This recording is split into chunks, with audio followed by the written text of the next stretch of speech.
अस्सलामुअलैकुम दोस्तों, आज मैं आपके लिए लेकर आई हूँ तंदुरुस्ती और सेहत के ख़जाने की अनमोल चाबी। अगर इस सालन को कहा जाए तो बिल्कुल भी गलत नहीं होगा। ये सब्ज़ी इतनी ज़्यादा फ़ायदेमंद है कि आपकी सोच से भी ज़्यादा, और खाने में कोई इतनी लाजवाब बनेगी ना, इस तरीके से आप एक बार मेरे कहने पर बना कर देखें। इंशाअल्लाह ताला मेरी गारंटी है कि उंगलियां चाटने पर मजबूर हो जाएंगे। ये बहुत ही मज़े की बनती है।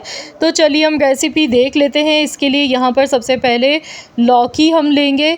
इसे हम कद्दू शरीफ भी कहते हैं और ये बहुत ज़्यादा फ़ायदेमंद होती है मैदे जिगर के लिए। मैदे जिगर में ठंडक पहुँचाती है, मैदे के अल्सर को ख़त्म कर दे। ये हमारे मैदे और जिगर को ताकतवर बनाती है। तो यहाँ पर लौकी मैंने ली थी 300 ग्राम की एक लौकी है मेरे पास। सबसे पहले इसका छिलका उतार लेंगे। तो ये आयरन से भरपूर होती है। आपने अक्सर नोट किया होगा कि जब भी हम लौकी को काट के रखते हैं तो थोड़ी देर बाद ये काली होना शुरू हो जाती है।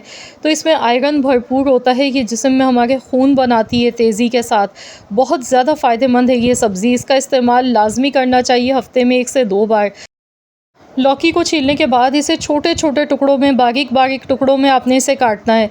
तो यहाँ इसकी बारीक बारीक सी कटिंग कर लेंगे सबसे पहले। तो यहाँ देखिए मैंने लौकी की कटिंग कर ली है इस तरह से। ये देखिए बिल्कुल इसे बारीक बारीक छोटे छोटे टुकड़ों में मैंने काट कर लिया है। कोशिश करें कि बिल्कुल फ्रेश लौकी होनी चाहिए। तो यहाँ पर आप देख सकते हैं लौकी में बीज बिल्कुल भी नज़र नहीं आ रहे हैं, बिल्कुल कच्ची लौकी है। तो चलिए पकाना शुरू करते हैं। इसके लिए मैंने 2 टेबल स्पून, सिर्फ 2 चम्मच कुकिंग ऑयल लिया है, बहुत थोड़ा सा ऑयल लिया। एक छोटे साइज़ की प्याज बारीक चॉप की हुई लिए, साथ में 3 से 4 हरी मिर्चें इस तरह से 2-2 टुकड़ों में काट कर ली हैं। कड़ी पत्ता है मेरे पास। अगर आपके पास कड़ी पत्ता नहीं है तो कड़ी पत्ता की जगह पर आप इसमें कसूरी मेथी लास्ट में बिल्कुल आखिर में डाल लीजिएगा। लेकिन अगर कड़ी पत्ता है तो इससे बहुत अच्छी खुशबू आती है। बाज़ जगहों पर कड़ी पत्ता आसानी से नहीं मिलता है तो वो लोग परेशान ना हो, तो आपने कड़ी पत्ते की जगह पर कसूरी मेथी का इस्तेमाल करना है बिल्कुल लास्ट में दम पर लगाते टाइम। इसमें मैंने थोड़ा सा साबुत ज़ीरा ऐड किया है। तो यहाँ पर प्याज को कुछ सेकंड्स के लिए फ्राई करेंगे। बस इतना पकाना है कि यहाँ जो हरी मिर्च है ना, इनका कलर चेंज हो जाए। तो यहाँ देखिए मिर्चें अच्छी तरह से फ्राई होने लगी थी। तो इसमें पिसा हुआ लहसुन का पेस्ट डालेंगे 1 टीस्पून भर के। मैं इस सब्ज़ी को बहुत थोड़े से ऑयल में बना रही हूँ क्योंकि हम बहुत ही ज़्यादा हेल्दी बनाएंगे आज की ये सब्ज़ी। तो यहाँ पर इसमें लौकी अब शामिल कर देंगे। तो यहाँ देखिए लौकी मैं इसमें डाल गई हूँ। लौकी डालने के बाद अब इसे भी अच्छी तरह से पकाना है। तो यहाँ पर 5 से 6 मिनट तक लौकी को भी अच्छी तरह से इसी तरह से भूनते हुए पका लेंगे ताकि लौकी का जो कच्चापन है वो ख़त्म हो जाए। तो इस तरीके से आप लोग भी लौकी की ये रेसिपी ज़रूर बनाकर देखिएगा।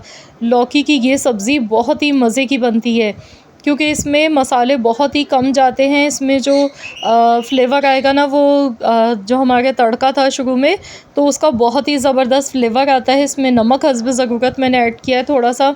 1/4 चम्मच के बराबर हल्दी पाउडर इसमें ऐड कर दिया। ज़ीरे का पाउडर ½ टीस्पून डाला है। ½ टीस्पून ही कुटी हुई लाल मिर्चें इसमें शामिल की हैं। अगर आप मिर्चें किसी वजह से नहीं खाते हैं, परहेज़ है, तो आप मिर्चों की जगह पर यहाँ पे पिसी हुई काली मिर्चों का पाउडर शामिल कर लीजिएगा। बस सेम इसी मेथड से बनाएं, बहुत ही लज़ीज़ इंशाअल्लाह ताला आपको ये सब्ज़ी लगेगी। तो बस इसे अच्छी तरह से भून लेंगे। मसाले जलने नहीं चाहिए। गैस का फ्लेम मैंने थोड़ा हल्का कर दिया है। अब इसमें मैं टमाटर डाल दूँगी। तो यहाँ पर मैंने एक दरमियाने साइज़ का टमाटर लिया है, बारीक चॉप किया हुआ, ये इसमें डाल दिया है। अब इसे अच्छी तरह से एक बार मिक्स करेंगे। साथ ही में यहाँ पानी इसमें थोड़ा सा शामिल कर देंगे ताकि लौकी यहाँ पर अच्छी तरह से इसमें गल जाए। तो यहाँ पर मैंने 1 कप इसमें पानी शामिल कर दिया। तो चलिए अब इसे कवर कर देते हैं ढककर। हल्की आंच पर इसे हम 10 से 12 मिनट के लिए पका लेते हैं। तो यहाँ मैं इसे कवर कर दूँगी। गैस का फ्लेम मैंने बिल्कुल हल्का कर दिया है। दम वाली आँच पर इसे पका लेते हैं। तो चलिए देख लेते हैं। यहाँ पे 12 से 13 मिनट हो चुके थे। तो लौकी देखिए दिखने में ही पता चल गई है, एकदम गल चुकी है। और देखिए इसका जो पानी है वो खुश्क होने लगा है। अच्छी तरह से इसकी भुनाई कर लेनी है यहाँ पर। तो मैं इसे अच्छी तरह से भून गई हूँ। खूब अच्छी तरह से भुनाई कर लेंगे। इसमें पानी बिल्कुल भी नहीं रहना चाहिए। अच्छे से इसकी भुनाई कर लेने के बाद इसमें फ्रेश कटा हुआ हरा धनिया ऊपर से शामिल कर देंगे। अच्छी तरह से इसे मिक्स कर लेंगे। तो लीजिए जनाब, हमारी बहुत ही मज़ेदार सी लौकी की ये रेसिपी बनके तैयार हो चुकी है। तो देखिए दिखने में ही कितनी मज़ेदार लग रही है, बहुत ही खुशबूदार, बहुत ही लजीज ये बनी है। आप इसे गर्मा गर्म चपाती के साथ सर्व करें, इंशाअल्लाह ताला आपको बहुत ज़्यादा पसंद आएगी ये रेसिपी। तो ज़रूर आप लोग इस रेसिपी को ट्राई कीजिएगा और अपना फ़ीडबैक मेरे साथ ज़रूर शेयर कीजिएगा। आज की ये वीडियो पसंद आई है तो इस वीडियो को लाइक कर दें, शेयर कर दें। चैनल पर नए हैं तो चैनल को भी ज़रूर एक बार सब्सक्राइब कर लें और साथ ही में दिए गए बेल आइकॉन को प्रेस कर दें ताकि आपको मेरी हर नई आने वाली वीडियो का नोटिफिकेशन सबसे पहले फ्री में देखने को मिल सके। मिलते हैं इंशाअल्लाह ताला एक और नई वीडियो के साथ, तो जब तक के लिए अल्लाह हाफ़िज़।